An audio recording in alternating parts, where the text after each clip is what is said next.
It kind of felt like I was raised in the parks. Growing up, my parents were both teachers, and so we would travel for 4 to 6 weeks every summer just exploring the national parks. So it was kind of a natural fit. When I had first started applying to the National Park Service, I was really particular about where I applied. And I put out like 15 applications. I figured, what can go wrong? It said that you'd be moving to an area where the bears outnumber the people. You had less visitation than most of the other national parks. We averaged about 10,000 people per year.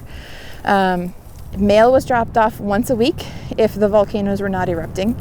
And so it was just very different. And when I looked at it the first year, I was like, you have to be crazy to want to go here. Like, you're dropped off by plane, you don't go anywhere for 6 months, and that's it. I probably put out 100 different applications. And Katmai was the first one to call. And I said, sure, I could do this. You kind of set your mind to it when you go in. I found it really refreshing to be disconnected. I mean, even here in Shenandoah, when you're up in the park, you don't have a lot of phone service along the drive. There's not a lot of places where Wi-Fi is available. And so you're really disconnected even though you're in a park that's fairly close to big cities. And so you just kind of get used to it.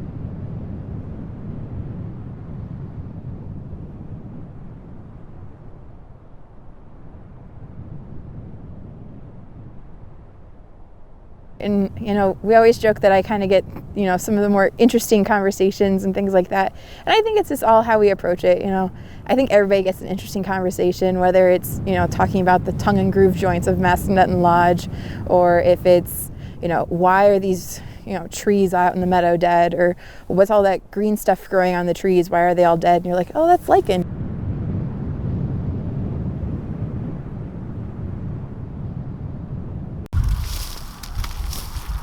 Meadow's one of my favorite places to be, but I really like coming out, and I learn through photography. I'll bring a camera out here, I'll take pictures of anything in the meadow that I don't know what it is, and then it's, it prompts me to go learn.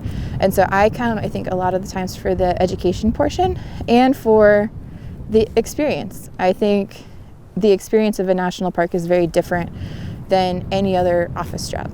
And that was something I always told myself when I started looking for employment as an adult, was I didn't want a job where every single day was going to be the same. So I think you definitely find that here in the park. It could be one day there's bucks and rut in the middle of the meadow fighting one another, and then the next day you could be on the top of Stony Man and you're so fogged in, all you see is the rocks underneath your feet.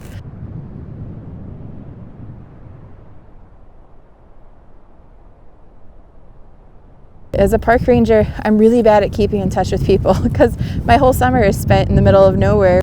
So I think it's more of an adjustment for the people that are used to being heard from all the time, and to get in touch with you and you're suddenly like, oh, I'm going to drop off the face of the planet for a few weeks. I'll talk to you in a little bit. Part of the dedication ceremony of Shenandoah, July 3rd of 1936, President Franklin Roosevelt dedicated Shenandoah National Park, and he said it was for the recreation and the recreation in which we find here. And I think that really hits home not only with rangers but with visitors. There's visitors that come here and they don't even realize that they're in a national park.